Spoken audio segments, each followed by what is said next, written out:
So, hope you all had a chance to have some tea.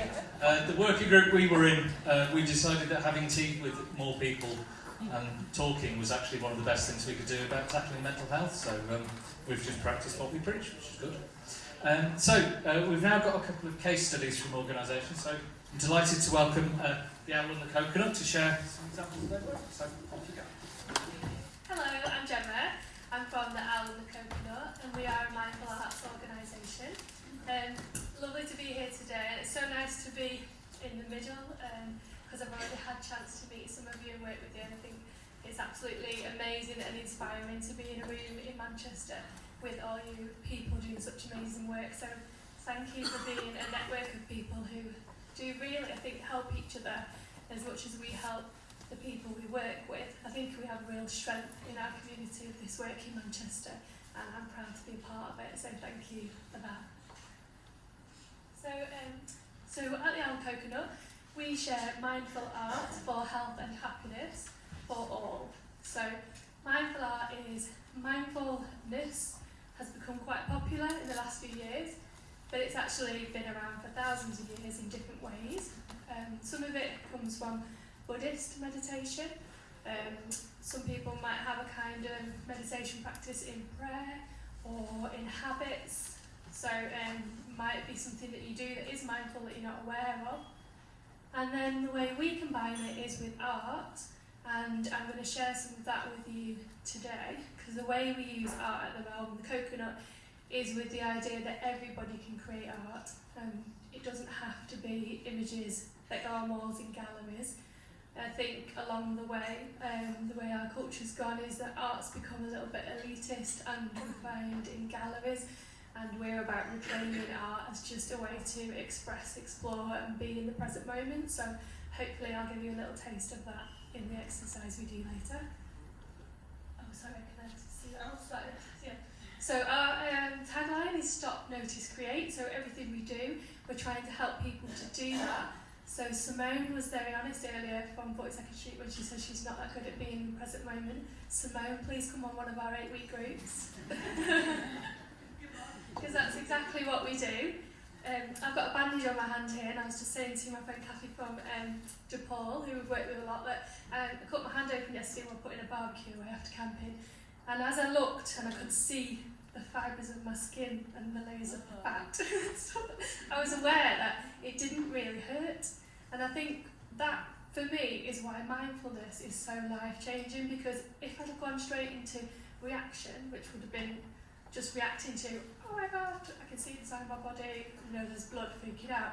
But because I practiced meditation daily, I was more able to respond. So I could see it, found it gruesomely interesting, just grabbed it, called for help, fixed it. So I feel that mindfulness is like a little example of how it can just help us to move to responding rather than reacting, which in mental health in general can just be life-changing. So we run from the Nest. The Nest is our wellness space. So I've always been on the edge of being, my mum was a single mum. I was brought up in Wythenshawe Council Estate. I was diagnosed with dyslexia. So I've got that side of me. And I've also got a real hippie side. I love festivals. I love glitter. I love meditating, lying in fields. And I didn't really find in my community that was really accepted. So I've always just been like hippie Gemma. So I thought, why not create a space that I really like in Levenshulme, where I live, and see if other people might find it useful as well. So that's what we do there. Thank you. So this is an example timetable. I'm sure you can't see it all, but just to give you an idea, everything we run, we try and get some back funding for. So we're supported by Big Lottery, Santander, Paul Hamlin Foundation, and the Wellbeing, Greater Manchester Mental Health Wellbeing Trust. So little pockets of money for project by project basis. So with that we run a weekly mindful textiles group, which is that idea of drinking tea and being in the community. But it's not like, am I allowed to swear? Stitch and bitch, am I allowed to say that? It's not that type of like come and have a moan. It's more about being aware of the marks that you're making and being in a community that can be quite quiet, because we don't often get spaces where we are together and quite quiet. And there's a real energy that I think is quite healing and restorative for everybody in their mental health to be in that type of group. We do some yoga, we do our main thing, which is mindful practice, which is our 8-week stress reduction course.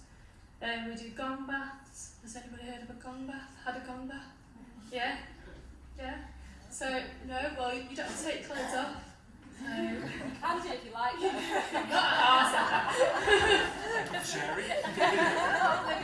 Always optional. So, remember old-fashioned films where there's a man and he like bong, there's a big gold gong. So there's a man like that called Martin from Charlton, obviously, who comes over to Legendary once a month to share his gongs. So he plays gongs and you lie on yoga mats with blankets and little lavender pillows and relax. So it's a relaxation meditation. So we also run different things like the Health and Happiness Book Club, that's supported by Manchester Libraries, so we get free copies of books and then people come and read it, so they're all about self-help type books. So we just read Russell Brand's Mentors, and then we just come together and ask key questions, because we like people to stop, notice and create. So what are you going to do differently in your life because of this is often something we're asking. Yeah, different things like that. So as part to help us pay the rent as well, and to offer more in our timetable, we hire out the space, have a group room, a one-to-one room, which can be used for talking therapies, and a treatment room for things like massages. And all of our almond coconut sessions are offered on donation basis. And what I've just been looking over on Eventbrite, so say a session is, the recommended price is £10, and we've got a donation option. At the moment, it might be to do with who uses Eventbrite, but the majority of people will pay the price if they can. And then also we don't want to shame people if they can't, so it's just very discreet as to who pays what, because we're more about community paying together rather than the individual in terms of payment. So our main thing we run is MAPS, Mindful Art Practice, which is an 8-week course. And so from that I'd like to share one of the practices with you, which is called water painting, which you can see you've got a few things on your table. Yeah, okay, that's that one. Okay, so we do different, has anybody meditated before? Okay, yeah, bit of experience, yeah?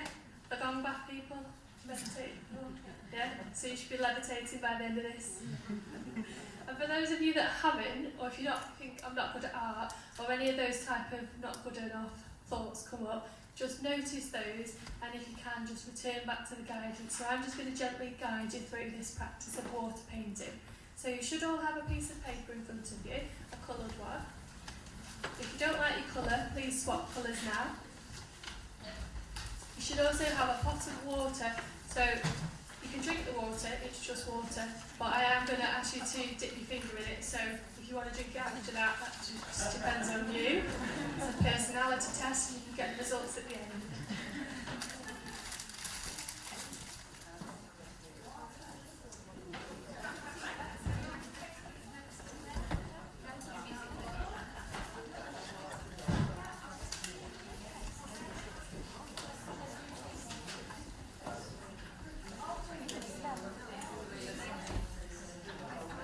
So has everybody got a cup of water like this?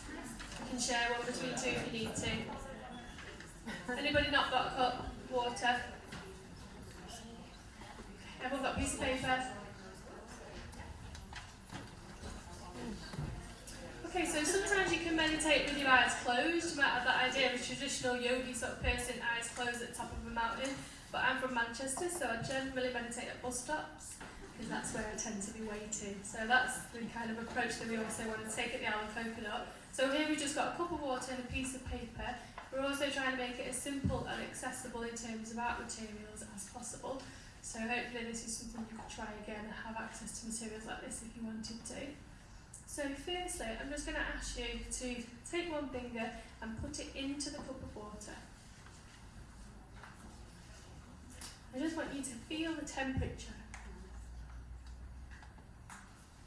Also, if you don't want to do any of this, it's a choice. It's absolutely fine not to do it. Just do your to-do list in your head or think about something else while we do this. So taking your finger out of the water and feeling the end of that finger now and just tuning into how it feels different to the other fingers. So we're bringing mindful awareness to the senses, the sense of touch. So just repeating that a few times, putting the finger in the water, feeling that, and maybe seeing the ripples of the water, how the water moves as you put your finger in and out.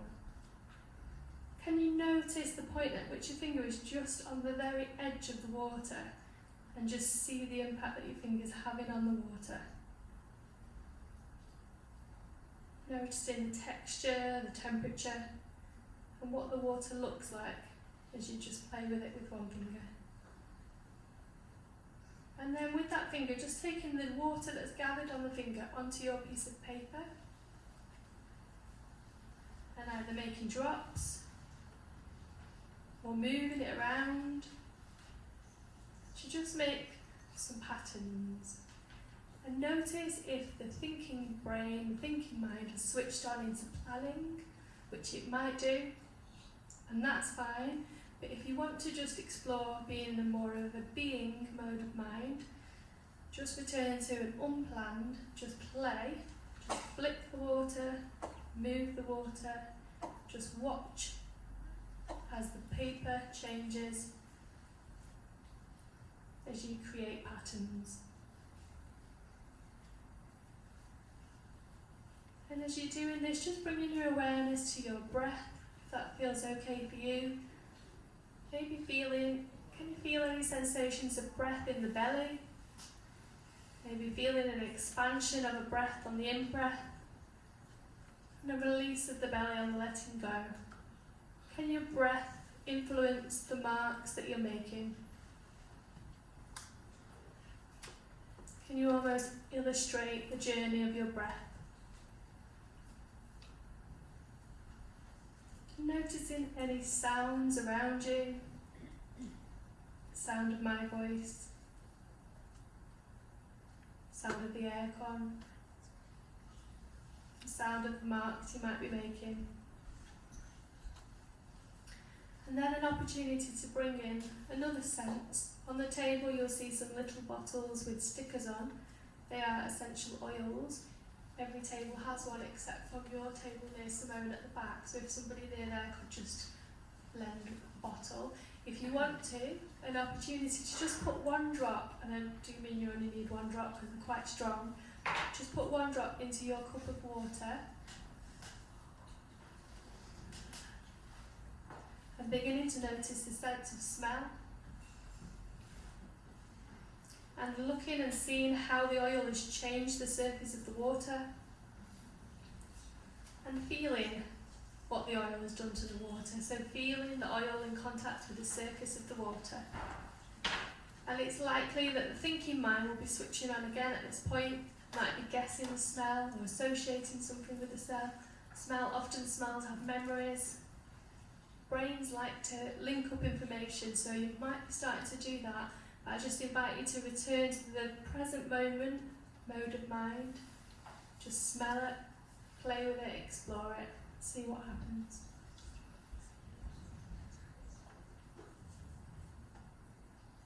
So noticing as well what's happening on your piece of paper. Maybe some of the water from the earlier marks is starting to dry out. And this is a metaphor for something we work with in mindfulness called impermanence. So impermanence is the idea that nothing lasts forever. We're always in a changing state. So as you leave this piece of paper, what will happen to the water and the image that you've made?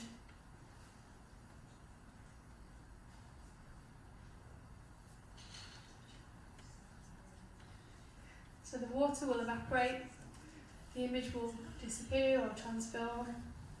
Will it return to being a blank piece of paper? Should we just put it back in the pack? Or does it remain slightly changed? Even when we can't see it, are our marks still there? So just coming to the end of this practice, making your last few marks, returning your gaze just to each other or to me stood here.